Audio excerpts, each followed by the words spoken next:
السلام علیکم ورحمۃ اللہ وبرکاتہ نحمدہ ونصلی علی رسولہ الکریم اما بعد فاعوذ باللہ من الشیطان الرجیم بسم اللہ الرحمن الرحیم سورۃ البقرہ آیت نمبر 20 یکادو قریب ہے، اس کا روٹ ہے کاف واو دال، قریب ہونا، ممکن ہونا۔ البرقو بجلی کی چمک، قریب ہے کہ یہ بجلی۔ یخطفو جھپٹ لے، اچک لے، پکڑ لے تیزی سے، اچک لے۔ روٹ کیا ہے؟ خاطف، چونکہ واو اور نون نہیں ہے تو یا ہے، تو اس کا معنی ہے کہ اچک لے۔ اگر یخطفون ہوتا تو معنی ہوتا کہ وہ سب اچک لے، لیکن یہاں یخطفو ہے تو معنی ہوا اچک لے جلدی سے، تیزی سے۔ یہاں سنگولر آ رہا ہے۔ ابصارہم بصر کی جمع، ابصار کہتے ہیں نگاہیں ان کی۔ کلما جب کبھی اضاء وہ روشنی کرتی ہے، لہم ان کے لیے۔ تو اس میں کیا ہے؟ کون روشنی کرتی ہے؟ برق، چمک، اس کی روشنی۔ مشو وہ چل پڑتے ہیں، مشو کا روٹ بھی میم شین یا ہے۔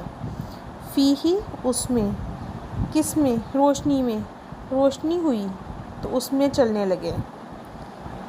کس چیز کی روشنی ہوئی؟ بجلی کی روشنی ہوئی، اس کے گرجنے چمکنے کی روشنی ہوئی تو اس میں وہ چلنے لگے۔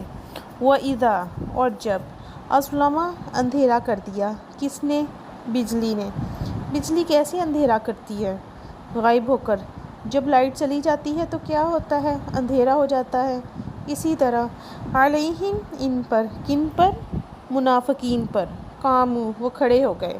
ولو اور اگر شاء اللہ چاہے اللہ، اگر اللہ چاہے، لذہب البتہ وہ لے جائے، بسمعہم با یہاں تاکید کے لیے ہے، ان کے کانوں کو، وہ ابصارہم اور ان کی آنکھوں کو۔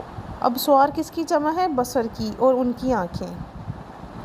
اگر اللہ چاہے ان کی آنکھیں اور کان دونوں لے جائے اور ان کو اندھا بہرا کر دے، دیکھنے اور سننے کے قابل ہی نہ چھوڑے۔ ان اللہ بے شک اللہ تعالیٰ علی پر کلی ہر شیء چیز قدیر قدرت رکھنے والا ہے۔ قدیر کا روٹ کیا ہے؟ کاف دال را، قدیر کا لفظ قدر سے بنا ہے۔ قدر کا معنی ہوتا ہے بہت یچے تلے انداز میں کسی چیز کا منصوبہ بنانا۔ تقدیر کا لفظ بھی اسی سے ہی ہے۔ اب ہم اسی آیت کی تفسیر دیکھتے ہیں۔ یکاد البرق یخطف ابصارہم قریب ہے کہ بجلی اچک لے ان کی آنکھیں۔ کلما اضاء لہم مشوا فیہ جب چمکتی ہے ان پر تو چلنے لگتے ہیں اس کی روشنی میں۔ جو ہی انہیں ذرا سی روشنی محسوس ہوتی ہے تو دائیں بائیں کچھ نظر آتا ہے تو کچھ تھوڑا سا چل لیتے ہیں۔ وَإِذَا أَظْلَمَ عَلَيْهِمْ قَامُوا اور جب ان پر تاریکی طاری ہو جاتی ہے تو وہیں کھڑے کے کھڑے رہ جاتے ہیں۔ یہ ایک نقشہ کھینچا گیا ہے کہ ایک طرف بارش ہو رہی ہے، یعنی قرآن مجید آسمان سے نازل ہو رہا ہے۔ بارش کو قرآن مجید ماء مبارکن قرار دیتا ہے اور یہ خود کتاب مبارکن ہے، لیکن یہ کہ اس کے ساتھ کڑکی ہیں، گرج ہے، کفر سے مقابلہ ہے، کفر کی طرف سے دھمکیاں ہیں، اندیشے ہیں اور خطرات ہیں، امتحانات اور آزمائشیں ہیں۔ چنانچہ منافقین کا معاملہ یہ ہے کہ ذرا کہیں حالات کچھ بہتر ہوئے، کچھ بریتھنگ سپیس ملی تو مسلمانوں کے شانہ بشانہ تھوڑا سا چل لیے، لیکن ہم بھی مسلمان ہیں، وہ کہتے تو ہیں۔ جب وہ دیکھتے ہیں کہ حالات کچھ پرسکون ہیں، کسی جنگ کے لیے بلایا نہیں جا رہا، تو بڑھ چڑھ کر باتیں کرتے اور اپنے ایمان کا اظہار بھی کرتے ہیں، لیکن جیسے ہی کوئی آزمائش آتی ہے تو کھڑے کے کھڑے رہ جاتے ہیں۔ وَلَوْ شَاءَ اللَّهُ لَذَهَبَ بِسَمْعِهِمْ وَأَبْصَارِهِمْ اور اللہ چاہتا تو ان کی سماعت و بصارت کو سلب کر لیتا، لیکن اللہ کا قانون یہی ہے کہ وہ فوری طور پر گرفت نہیں کرتا، اس نے انسان کو ارادے اور عمل کی آزادی دی ہے۔